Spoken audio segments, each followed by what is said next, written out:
It's fair to say that on September the 11th, 2001, we saw the end of the world as we knew it. The aftermath brought in a grand age of suspicion.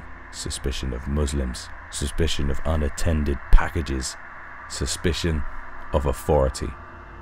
The conspiracy of it being an inside job, with stories of controlled explosions, insurance claims, and Tower 7, laid a path to the idea of a shadowy, all-seeing eye being behind every horrid world event we knew. They call them the New World Order, globalists, the Illuminati.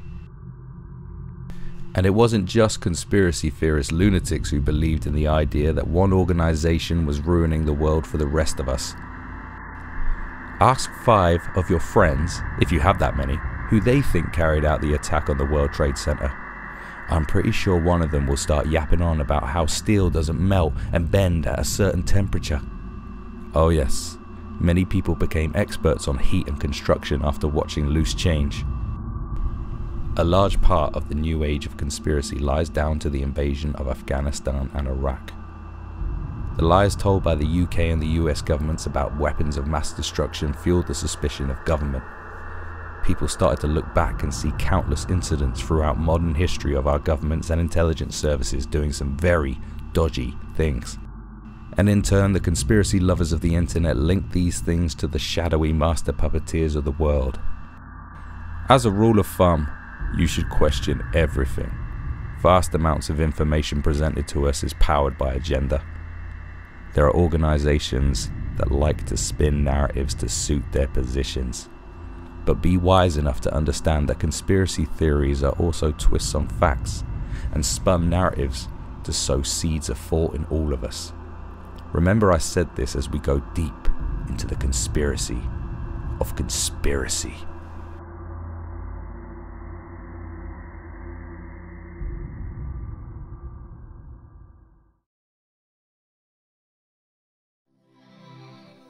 I like to think we are living in a golden age of conspiracy, as there are just so many to choose from.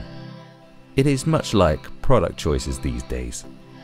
There are hundreds of variations on nearly everything. Coffee, gin, toilet roll. It's endless. The choice of conspiracy theories out there is like a mind-bending pick-a-mix of suspicion. Lizard people, 9/11, the Mandela effect, Project Bluebeam, chemtrails, HARP. They range from the plausible to the sublimely ridiculous. The one theory that is gaining popularity amongst the so-called rational thinking modern human race is the flat earth theory. That's right, over 2,000 years since Eratosthenes first figured out the world is round, we are literally going backwards. Now before you shout, why do people think the earth is flat? And also before you flat earthers shout, the earth is flat, open your eyes! Let's delve into the theory itself and the arguments made for it. Then allow me to open all your eyes just a little. Here is how flat earthers believe the universe works. They believe the Earth is a flat disk which looks like this. The North Pole is at the center, with Antarctica forming an ice wall around the outer edges of the disk. This is why flat earthers believe the 1961 Antarctic Treaty was agreed upon by all the world's nations, so no one could reach the edge of the disk. They believe that this is the reason the UN uses this as their symbol. There is also a dome-like barrier called the firmament which surrounds the disk. This is an impenetrable barrier that keeps the atmosphere intact. Flat earthers do not believe we have ever passed this barrier. According to flat earth theory, gravity does not exist. Instead, they believe in the universal acceleration, believing that all celestial bodies are accelerating upward at a rate of 9.8 meters per second squared. They also believe that Earth is not actually spinning, and provide counter evidence to disprove the rotation of the planet, such as the fact that clouds in the atmosphere are not moving at the rate of 1,000 miles per hour, the rate of the Earth's rotation. So, why would they choose to believe the Earth is flat? It all boils down to suspicion of authority and the oppression of our minds, but it's mainly based on the teachings of the Old Testament. The Old Testament, as you may be aware, is full of fantastical stories. If you look back to most stories from that period of time around the world, that was the zeitgeist. Greek myths, Chinese legends, Norse tales, all fantastic and entertaining. But are they the accurate historical documents of the times? No. The Bible describes a flat earth enclosed in a dome or a firmament, and I quote, "And God said, let there be a firmament in the midst of the waters, and let it divide the waters from the waters." That thing they call the sky and space is water, and I assume that water is God's garden. So the stars, I suppose, are elements in the water, perhaps jellyfish. To be honest, their theories for what the stars are sketchy. They don't quite know. Flat Earth theory is based on the fact that the concept of a round Earth was constructed to enslave us and go against the word of the Bible. God created us in His image, which makes us special. The elite do not want us to feel special. They want to control us by making us believe we are here by accident, if you like. We are organisms like everything else. Intelligent animals descended from weird sea creatures. NASA scientists and governments are all lying to us and creating fake images and videos to keep the lie going. This is so we are distracted from the divine truth of God being our loving creator. The problem with Flat Earth theory is that it does not matter what the believers are told or what evidence is presented. They do not trust the messengers and therefore dismiss anything they tell them. And the Flat Earth believers are very convincing with their arguments and the evidence they present. Just watch a long Flat Earth explain video and you may find yourself questioning everything. I'm all for us questioning everything, but not coming to conclusions like this.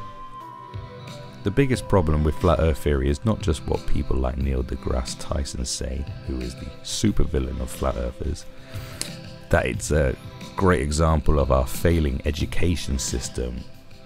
It's a sign of deep-rooted fear and laziness we have in our society. In fact, within ourselves. Because when you are presented with evidence from Flat Earth people, debunking their more simplistic explanations requires some effort. Physics and mathematics can be hard work to understand. That's why really clever people are great physicists and mathematicians. People's decisions to do with the Flat Earth theory boils down to cognitive ease. By definition, cognitive ease is the measure of how easy it is for our brains to process information. The cognitive ease we associate with something will alter how we feel about that something and determine whether we are motivated to invest time and effort into it. In Daniel Kahneman's book, Thinking Fast and Slow, he explains that our brains have two modes of thinking. The first, that operates automatically and quickly, with little or no effort, basically our subconscious trigger, and a second system that pays more conscious attention to information, like physics and math equations on the curvature of the Earth. When there is a decline in our cognitive ease because the mental effort required is too much or too complex, we engage this second system of effortful mental activity and switch to a state of cognitive strain. The cognitive ease principle reveals that when people have to switch to the second system of thinking, causing cognitive strain, they become more vigilant and suspicious. It results in a decrease in confidence, trust, and pleasure involved in completing the mental action. In other words, people are happier and more receptive towards familiar and easily understandable situations in which they feel safer, more confident, and at ease. And this reveals a lot about the mindset of Flat Earth believers.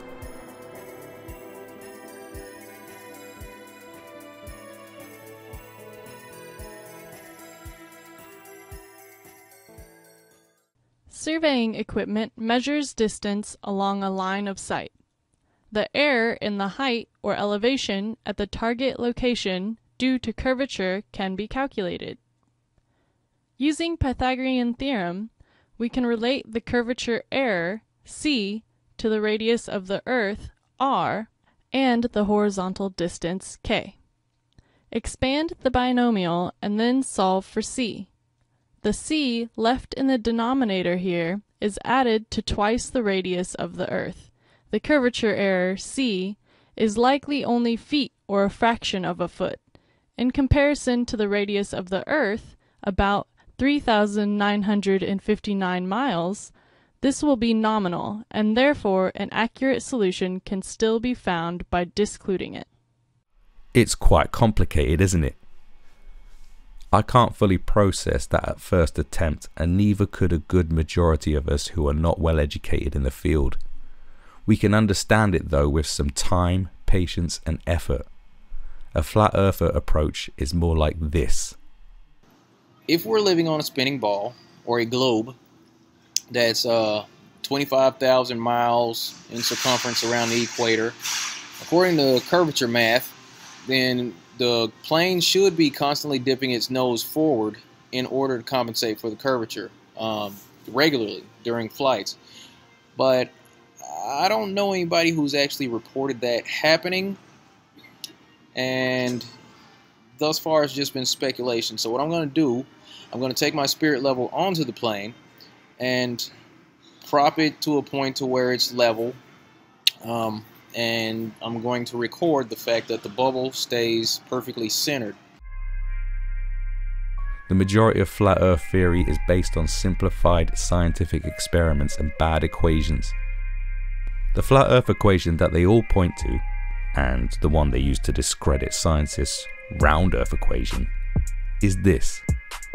What a chap called Samuel Rowbottom did was he took a telescope, put it in the water about 8 inches above the water, and he had a friend, in a rowboat with a flag on the back, row all the way to the other end, and he was able to see the flag on the back of the rowboat the whole distance.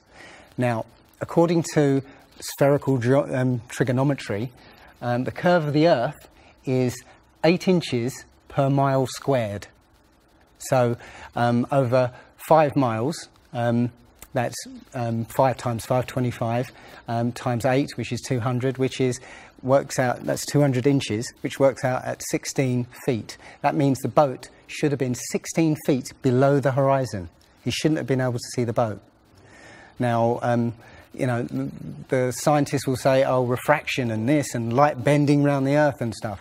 But the fact is, you know, it's perfectly flat. And he in his book, he puts forward many arguments that show that, or many experiments that show the Earth is always perfectly flat. They say that you see the mast, you know, go down last. It's literally just the way your vision works. More often than not, when flat earthers calculate the height of the curvature between 2 points on Earth, they're simply wrong. See, they oftentimes go by this idea that the height of Earth's curvature is 8 inches for every mile to the square of the mile, which is simply wrong. See, they got that from a really old book called Zetetic Cosmogony, and the person who wrote Zetetic Cosmogony got that from certain land surveyors who do, or at least did, actually use that to estimate the height of Earth's curvature. But it's just that, an equation to estimate it for certain distances, mind you, because the further away you go, the less and less accurate it is. An accurate equation would not be exponential, but instead sinusoidal, because we're dealing with a circle and not a parabola. Here is the actual equation that you would use to calculate the height of an arc given the arc length and the radius, in this instance being the radius of the Earth and the distance between these 2 points on Earth's surface, where h is the arc height, r is the radius, and s is the arc length, keeping in mind that this is in radians, not degrees.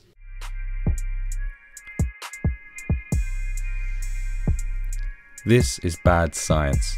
Poorly thought out equations that all flat earthers use as their go-to. That's a big part of the problem, because these sources of proof are like the beginning of a Chinese whisper, a piece of badly thought out information that snowballs into lunacy. Another example of this is the ever popular Mandela effect conspiracy theory. In brief, the Mandela effect is about some sort of weird time shifts where what we thought we remembered has now changed, like the names of books, lines in films, and so on. The origin of the theory is quite amusing, really. The reason it's known as the Mandela effect is because it was documented in a book that Nelson Mandela died in 1991, over 20 years before he actually died in 2013. Everyone jumped on this fact and it blew their minds.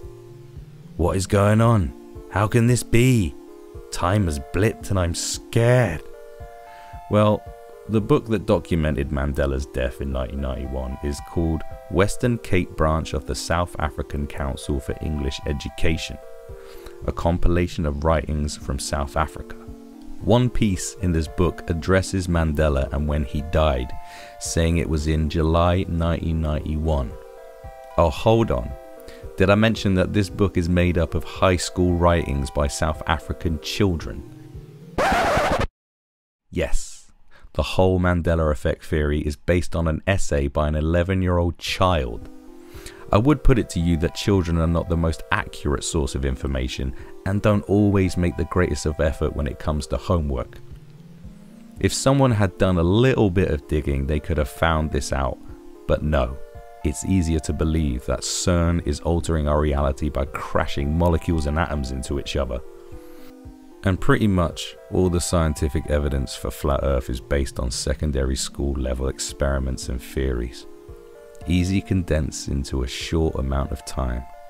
Conspiracy theorists love to cherry pick information and evidence that suits them, much like the politicians and the media outlets that they believe are being used to manipulate us.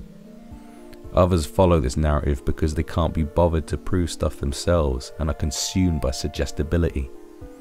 Misinformation is thrown at people and it compromises their faith in existing memory and knowledge. People get led astray by leading questions, guided into a comfortable zone of lazy ignorance.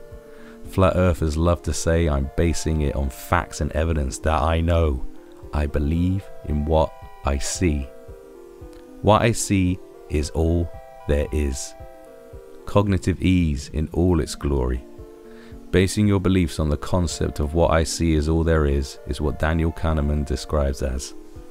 What you see is all there is. The same as saying I believe what I can see is a very basic and wrong approach to anything. Because knowing little makes it easier to fit information into a coherent pattern. What you see is all there is essentially to cognitive ease to accept a statement as true. What you see is all there is to help explain a long and diverse list of biases and diverse choice. We often fail to allow for the possibility that evidence that is critical to our judgment is often missing. And if cognitive ease has prevented you from getting what that means, basically, not allowing all the facts and choosing a biased view to make it easier to understand things allows you to settle for being dumb. Laziness of the minds holds you back from knowing and understanding what is actually true. Flat Earth theory can be quickly dismissed, however. I can believe what they are presenting with my basic knowledge of science, but the problem is that they believe the sun rotates around the Earth, spinning in a circle. Now I can believe the Earth is flat and that the sun is going around the Earth, emerging in the east and going down in the west, but spinning round like a roulette wheel? Are you mad? Because what I see with my own eyes is not that. So they say it's because of perspective. The sun has moved far away and therefore there's no light. But that doesn't explain why the sun looks like it's going over the top of you, appearing and disappearing on the horizon. Their explanation of this is not worth repeating. But people buy it because the theorists are presenting their version of facts based on some nonsense theories, so all the flat earth believers go along with it like the sheep they believe they are not. The theory of the earth being flat is fascinating because for the uninitiated the first question is, why would people lie about the earth being round? What does that achieve? This is a good question. I mean, even intergalactic space lizards seem more plausible on the surface because they have a purpose to dominate the human race and rule. That's a motivation as old as civilization. But for organizations like NASA to be constantly spinning us a yarn about sending spaceships into space and faking photos and videos, they need a good reason. Or are they just super trolls? The reason people believe in flat Earth comes down to the basis of the most popular conspiracy theories, the shadowy puppeteers of world government, the Illuminati. They want to control us, and by denying the existence of God with all this science stuff apparently makes us believe we are not special, but just an accident. If we are not created in the image of a divine being, then we are nothing more than parasites. This allows the higher powers to do with us as they like because we don't have any love. We are here just to work under their oppressive systems. Well, I'm not convinced, because if the flat Earth is real and God is the almighty creator, then the teachings of the Bible say we are servants of God. Either way, we are still servants to some domineering overlord. I prefer to be a servant of people I can see with my own eyes, and therefore I can overthrow them. But never mind. I don't think science is 100% against the concept of spiritual belief, because science is an ongoing process of discovery. And I think if a scientist was to be the first to prove the existence of a supreme creator, they would be quite boastful of that fact. We move on as a civilization. We learn and we become more aware. We used to drill holes in the heads of the mentally ill, and most of planet Earth thought slavery was just fine. We've moved forward. Why move backwards because you have become suspicious of everything that you are told? Just be skeptical, not a denier. Deniers do not have a good reputation.